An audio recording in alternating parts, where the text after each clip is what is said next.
এরপরে প্রশ্ন করেছেন মিসেস শাকিল, আপনি লিখেছেন আইডি থেকে, আমার স্বামী আমাকে বাবার বাড়ি যেতে দেয় না, তার মন চাইলে যেতে দেয়, মন না চাইলে যেতে দেয় না, আমাদের পারিবারিক কোনো সমস্যা নেই, আমি কি স্বামীর অনুমতি ছাড়া বাবার বাড়ি যেতে পারবো?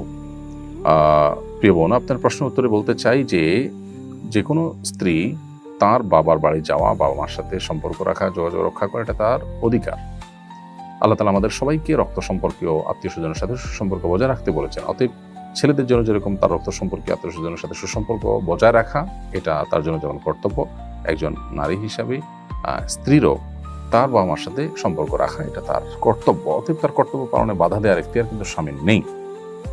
বিধায় আপনার স্বামী যদি আপনাকে মোটেই আপনার শ্বশুর বাড়িতে, আপনার বাবার বাড়িতে যেতে না দেন, তাহলে তিনি অন্যায় করছেন এবং তার তওবা করা উচিত। আর যদি তিনি আপনাকে যেতে দেন, কিন্তু হয়তো আপনি অনেক ঘন ঘন যান, সেই জায়গায় তিনি বাধা সৃষ্টি করেন, এরকম যদি হয়, তাহলে সেক্ষেত্রে সেটা অন্যায় হবে না। এজন্য আসলে দেখা উচিত যে আপনি কি পরিমাণ যেতে চান, তার রেশিওটা কি। যদি আপনি যেটা যেতে চান সেটা আসলে আমাদের সমাজে স্বাভাবিকভাবে বাবা বাড়ির কাছে থাকলে মেয়েরা যতটা যায় তার চেয়ে বেশি, অথবা দূরে থাকলে যতটা যায় মানুষ অন্য 10টা ফ্যামিলিতে, সেই ওরফ বা সেই প্রচলনের চাইতে অনেক বেশি আপনি চান, স্বামীর সাধ্যের চাইতে বেশি আপনি তার উপরে চাপাতে চান, বা তার স্বামীর জন্য কষ্টের কারণ হয়, তাহলে সেক্ষেত্রে স্বামী আপনাকে বাধা দেওয়াটা অন্যায় নয়। এজন্য পুরো পরিস্থিতিটাকে পর্যালোচনা করে তারপর আপনাকে অ্যাকচুয়াল এবং কংক্রিট প্রশ্নের উত্তর দেওয়া যাবে।